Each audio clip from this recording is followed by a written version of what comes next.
I know not how I came to arrive on old Stros M'kai, nor the reason. I know my name is Tens the Rocks, and I intend to know much, much more. What things may have been buried underneath these sands. The things that were buried in the back of my mind. I find myself running from things I don't quite remember. Things in my past that my mind won't let me remember. Yet somehow there's a truth to life that I cannot define, yet understand.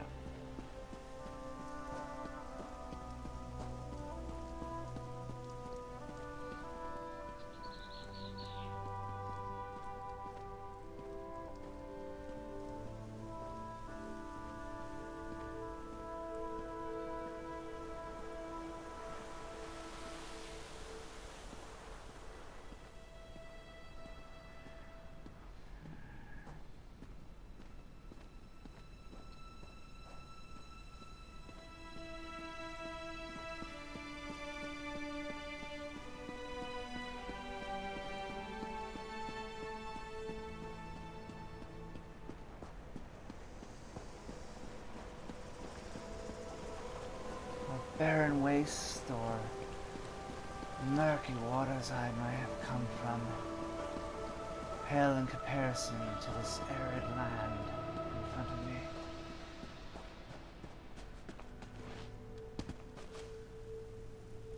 So much unanswered, washed over by sand and time.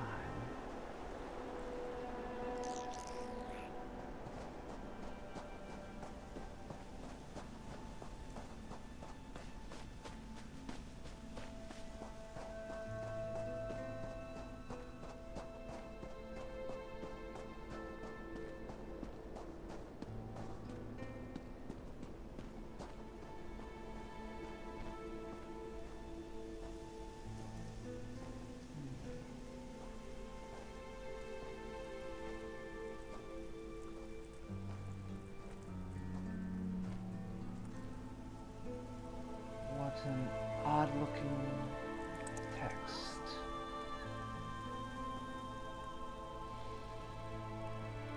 I don't know why something like this should give me any kind of answers, but perhaps I will find something nonetheless. Guylaine's Dwemer architecture by Guylaine Morelli. Endnote. This is Guylaine Morelli's outdated but entertainingly written reference on late Dwemer architecture. Excerpt is from the chapter describing the Second Empire, style of approaches and defenses, and mentioning the common formal convention of the four tests. The book also mentions that the Telvanni have adopted this four tests convention as an aesthetic element in their defenses and approaches to their towers. The test of pattern requires the observer to examine and analyze for patterns before he acts, with the understanding that many patterns are subtle or hidden. The test of disorder requires the observer to proceed systematically when no pattern is perceived.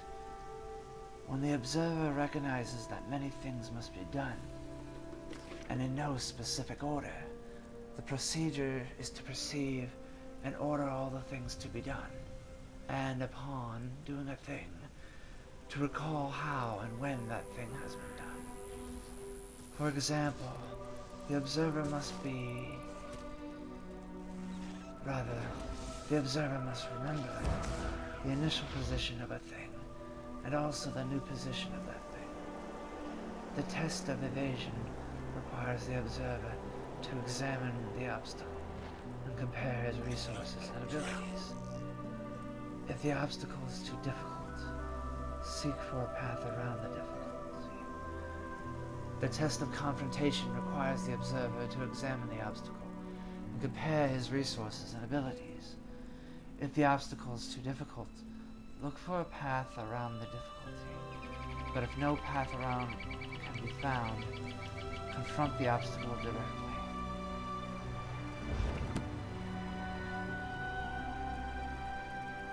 Perhaps that was a bit more profound to my current situation than I thought. Did the Dwemer youth undergo some sort of training ritual, as most young warriors do? Only for the Dwemer, it was more along the lines of inventing and furthering study into the unknown. The unknown.